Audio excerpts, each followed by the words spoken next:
Bismillahirrahmanirrahim. Assalamualaikum warahmatullahi wabarakatuh. Saya Indra Mora dengan NIM 42122110007. Nah, di sini saya akan melakukan praktik PLC, praktikum 4 mata kuliah Programmable Logic Controller dengan dosen pengampu Pak Diono. Nah, sebelum kita memprogram PLC, saya akan review sedikit untuk materi keempat yaitu scaffolding. eh, Dapat dilihat di layar. eh, Scaffolding menurut pengertian yaitu kontak pengunci untuk coil relay dari kontak relay itu sendiri. Nah, dapat dilihat maksud dari kontak pengunci itu adalah eh, kontak relay yang bergandengan dengan eh, elemen yang akan dikunci. Nah, secara prinsip kerjanya, ketika coil ini aktif, kontaknya akan aktif untuk mengunci si push button, sehingga ketika push buttonnya non-aktif atau dilepas, rangkaian akan tetap jalan karena arusnya mengalir lewat sini. Oke, ini contoh macam-macam scaffolding. Dia ada dominan on dan dominan off. Maksud dari dominan on dan dominan off adalah eh, ketika kedua push button sama-sama ditekan, rangkaian akan tetap aktif. Nah, sebagai contoh, ketika push button 1 dan push button 2 sama-sama ditekan, maka coil akan tetap aktif. Mengapa? Karena arus akan mengalir ke push button 1 untuk mengaktifkan si coil. Ini maksud dari dominan off. Selanjutnya untuk dominan on. Untuk dominan off, itu ketika kedua push button ditekan secara bersamaan, maka coil tidak akan hidup karena jalurnya sudah diputus oleh PB2. Nah, ini contoh scaffolding dengan logic gate. Scaffolding juga dapat dikombinasikan dengan gerbang logika. Nih, ketika X0, X1, dan X2 kita anggap sebagai input dari logic, eh, itu bisa kita kombinasikan dengan scaffolding. Scaffoldingnya di sini yaitu M0 atau relay 1 dengan macam-macam gerbang logika yang ada seperti AND, OR, XOR, XNOR, NOR, dan yang lain. Nah, ini alternatif scaffolding, yaitu kita bisa menggunakan kalau di PLC itu namanya set dan reset. Bedanya, kalau misalnya kita pakai coil, kita membutuhkan kontak bantu untuk mengunci si X0. Nah, kalau si set dan reset itu tidak perlu. Dia ketika X0 aktif, set Y0 ini akan otomatis mengunci dirinya sendiri. Untuk kita menonaktifkan, kita harus mereset si Y0. Oke, di sini ada diskusi untuk gambar skematik dan konstruksi. Kita buat gerbang logika, kita masuk ke tugas 1. Nah, di tugas 1, gambarkan skematik diagram dan konstruksi untuk kombinasi scaffolding dan gerbang XOR. Nah, di sini dapat dilihat saya sudah membuat konstruksi dan skematik. Di sini pertama ada skematik, kita menggunakan alamat X0 dan X2. Dan untuk Y-nya, alamat outputnya yaitu Y1 dan Y3.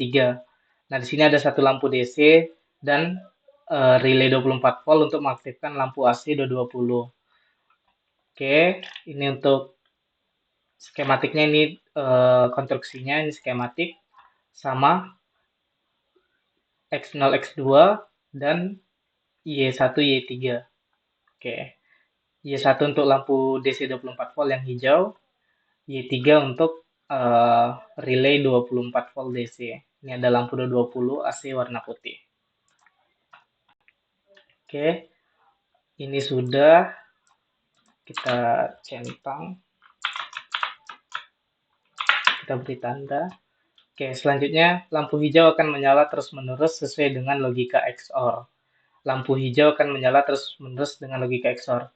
perlu diketahui logika XOR adalah ketika input 1 0 dan input 2 0, maka hasilnya adalah 0.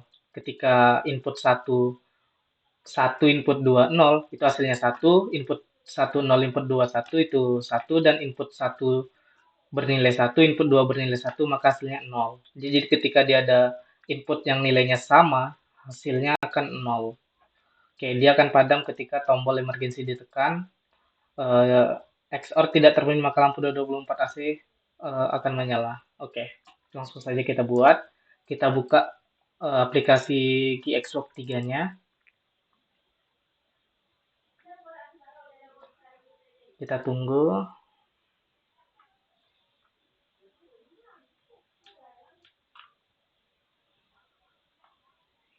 Oke, ini tampilannya. Kita buka new project. Kita menggunakan series FX5 CPU dengan tipe FX5U dengan bahasa program ladder. Kita klik OK.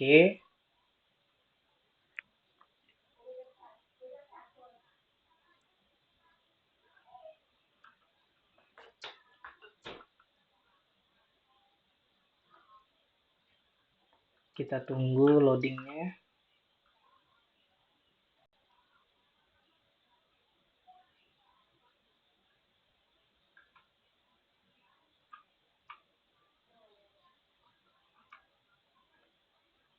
Oke, ini kita klik OK. Ini juga kita klik OK. Nah, ini adalah tampilan awal dari visual dari KeyXWork 3. Nah, di sini kita akan mulai dengan tugas 1, yaitu kombinasi shapeholding dengan XOR. Kombinasi shapeholding dengan gerbang logika XOR. Oke. Langkah pertama yang harus kita lakukan adalah membuat logika XOR terlebih dahulu. Kita buat logika XOR. Nah, yang pertama kita butuhkan adalah dua push button yang sebagai dua input dari logika XOR. Kita buat dengan alamat yang kita pakai tadi, yaitu X1 dan X2. X1 gitu NO, kita pakai label, kita tulis push button 1. Push button 1. Oke. Terus kita membutuhkan NC dari push button 2. Ini kita tampilkan dulu, command display command. Oke. Kita butuhkan kontak NC dari X1. NC X1 PB1. Oh, sorry. Berarti ini X2. X2 ini PB2.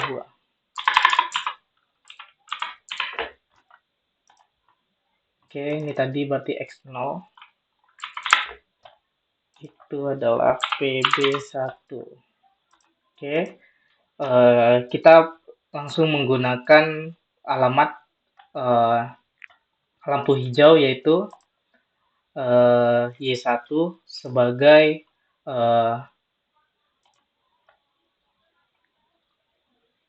indikasi dari logika XOR.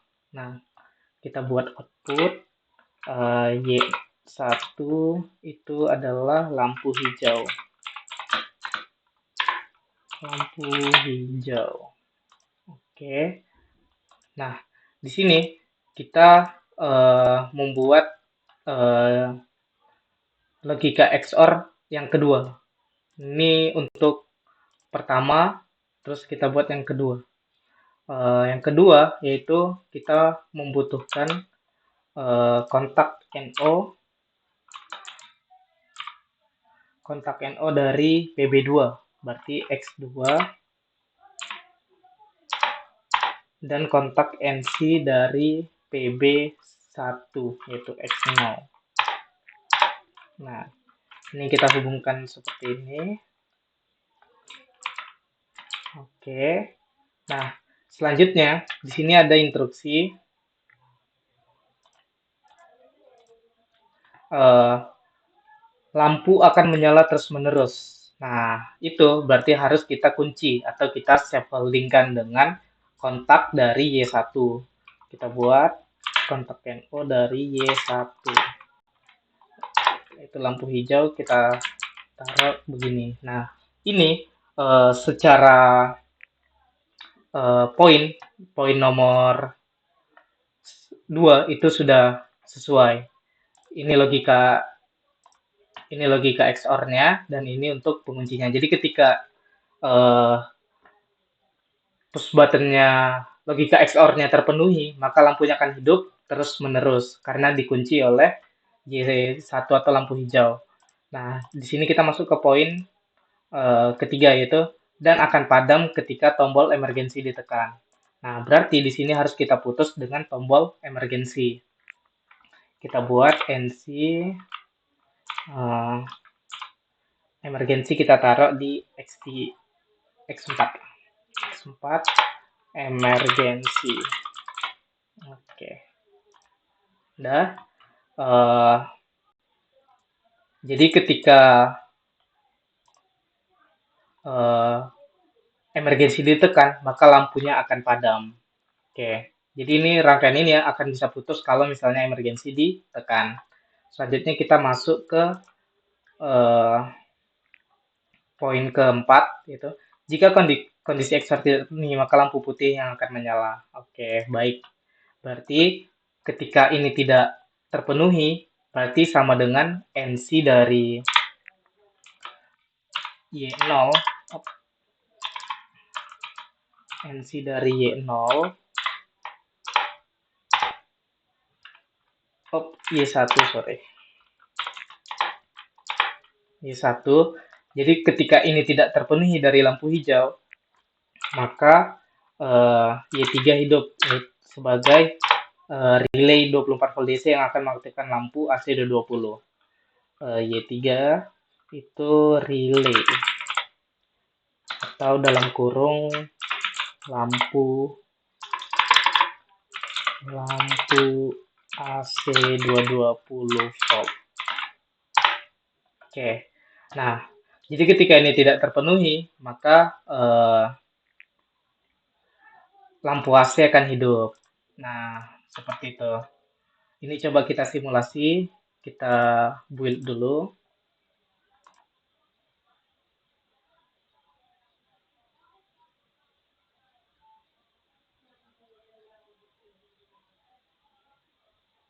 Oke, kita masuk ke debug, simulation, start simulation.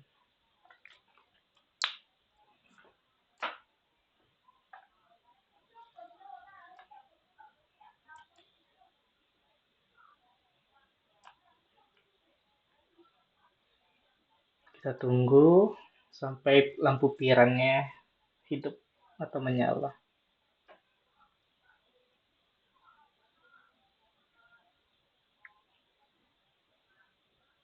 Oke, nah, nih dapat dilihat kan lampu hijaunya kondisi XOR-nya belum terpenuhi, maka lampu 220 yang akan aktif, yaitu relay.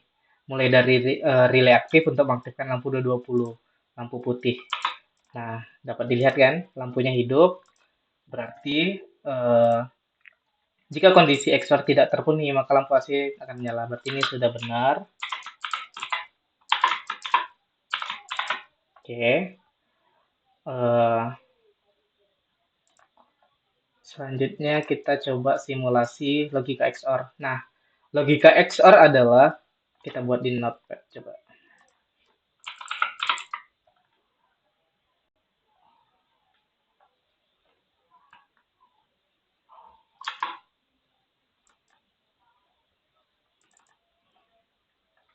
Kita tunggu. Nah, logika XOR. Nah, ketika input 1 ber 0 ditambah 0 sama dengan 0. Oke.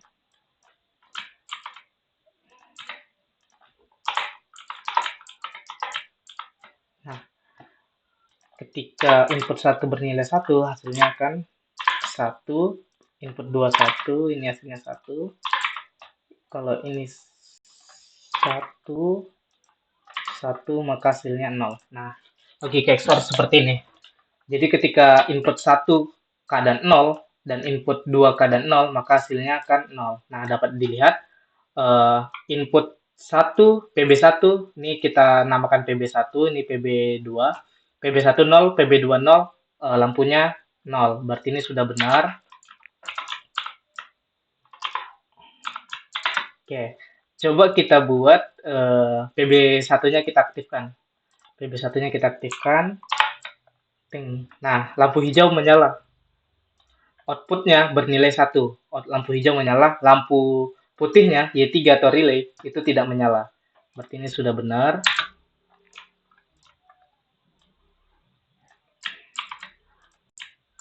Ini sudah benar. Kita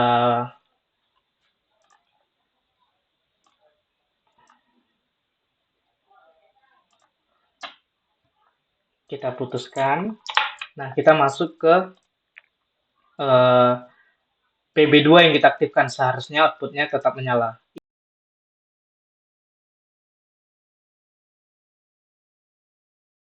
Ini dia tidak akan putus karena kita menggunakan safe holding. Nah, kita untuk berarti ini udah benar ya.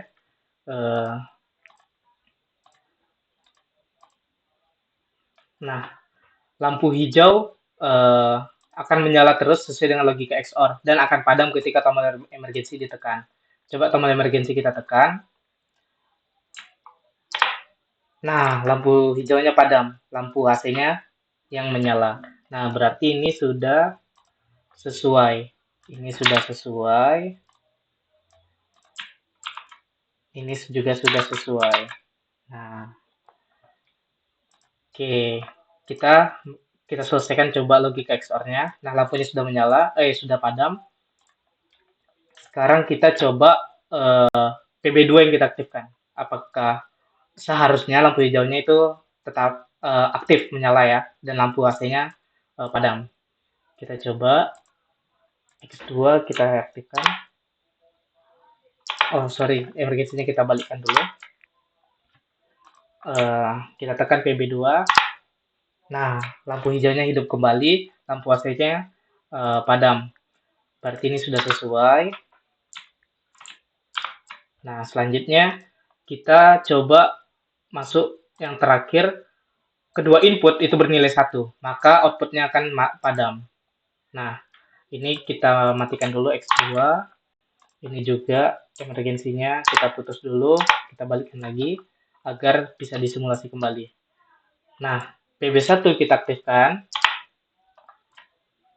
PB2 juga kita aktifkan.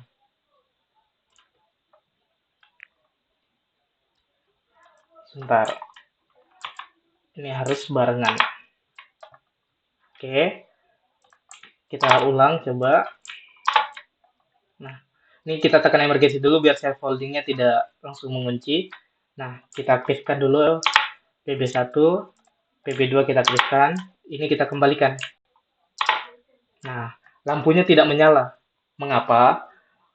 Karena ketika X0 aktif, kontak NC-nya di sini akan memutus untuk X2, dan ketika ini aktif, ini kontak NC-nya akan memutus X0. Nah, jadi tidak ada arus yang mengalir ke lampu hijau. Nah, berarti ini sudah sesuai. Nah, berarti semuanya sudah benar ya. Ketika input 1 0, input 2 0, dia 0, input 1 1 bernilai 1, input 2 0, dia 1, input 1 bernilai 0, input 2 bernilai 1, dia 1. Ketika dua input sama-sama bernilai 1, outputnya bernilai 0. Oke, ini rangkaiannya dari praktikum 4 tugas 1. Praktikum 4 tugas 1 yang safe holding. Nah, sekarang kita masuk ke tugas 2. Ini berarti kita sudah selesai. Ini sudah benar semua.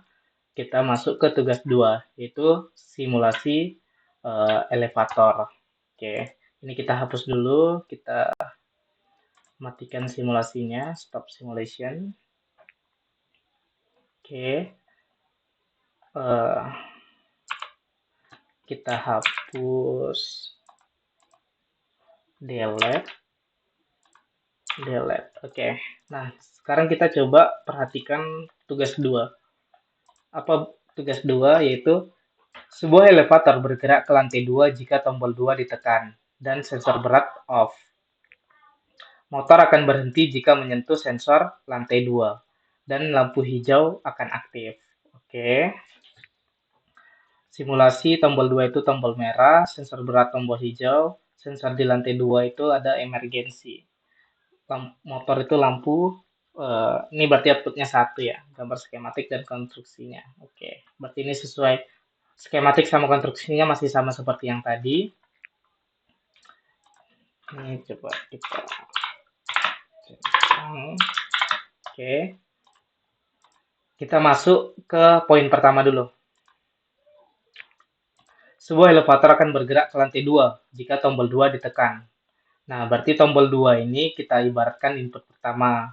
Dan sensor berat ini itu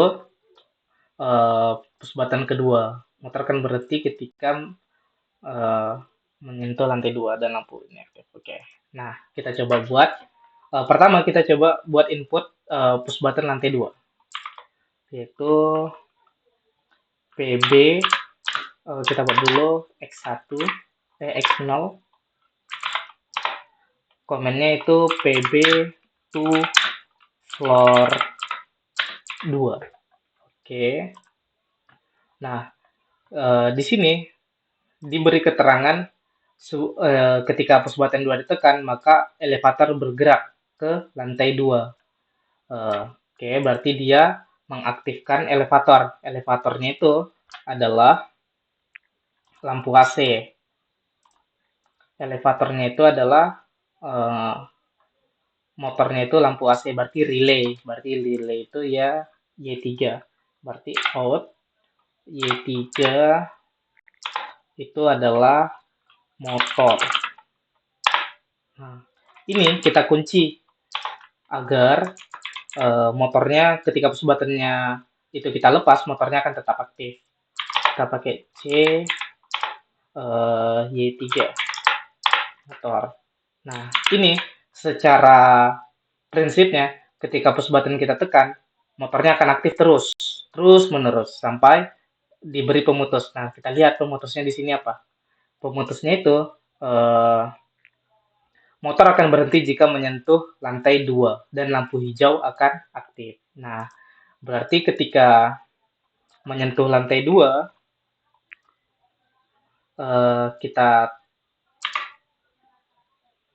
motornya akan matikan ketika menyentuh lantai 2. Berarti ini kita putus menggunakan NC dari X3. X2 push button 2 yaitu sensor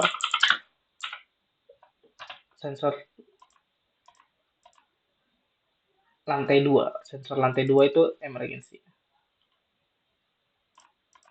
Oke, sensor lantai 2. Lantai 2. Oke. Nah, jadi ketika nyampe sensor lantai 2, maka motornya akan berhenti. Kita lihat lagi apalagi. Motor akan berhenti jika menyentuh lantai 2 dan lampu hijau aktif. Nah, berarti di sini kita buat C kena lantai 2, berarti X2. Ini berarti yang kita pakai NO itu mengaktifkan lampu hijau. Lampu hijau berarti Y1. Lampu hijau, oke. Nah, kita lihat lagi keterangan terakhir. Motor itu nggak bisa bergerak kalau misalnya sensor beratnya aktif. Nah, berarti di sini ada 2.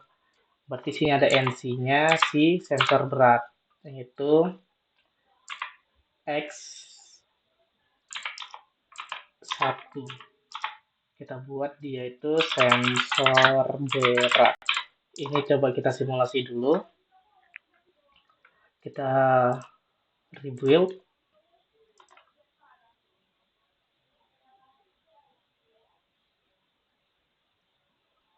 Oke, kita debug simulation, stop simulation. Kita tunggu. Oke, sudah. Kita lihat keterangannya. Sebuah elevator akan bergerak ke lantai 2 jika tombol 2 ditekan dan sensor berat off. Nah, sensor berat kan sekarang off.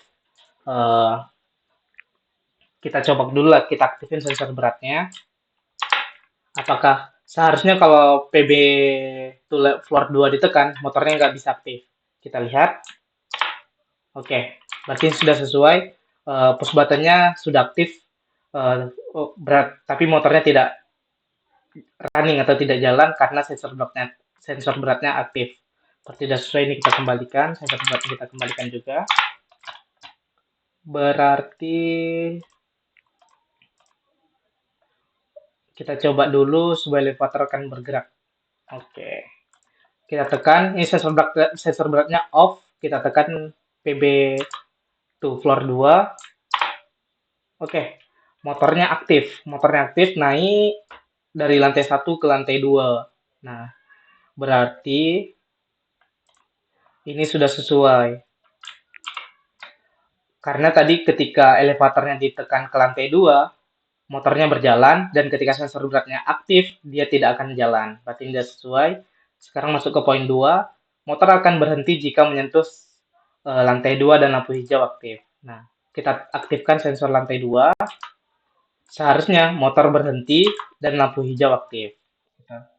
Kita tekan. Nah, motornya berhenti, lampu hijau aktif. Berarti ini sudah sesuai.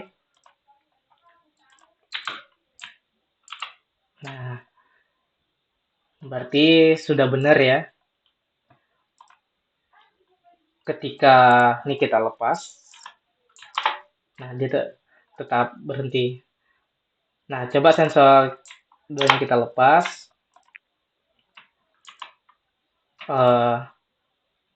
Kita aktifkan kembali. Nah, dia bisa running kembali. Berarti rangkaiannya sudah sesuai. Ini untuk simulasi tugas 2 praktikum 4. Berarti praktikum 4 kita sudah selesai. Mulai dari penjelasan sampai tugas 1 tadi yang kombinasi scaffolding dengan gerbang logika XOR, dan tugas 2 untuk simulasi elevator ke lantai 2. Tadi adalah contoh rangkaiannya sudah kita buat. Ini kita off-kan dulu simulasinya. Oke.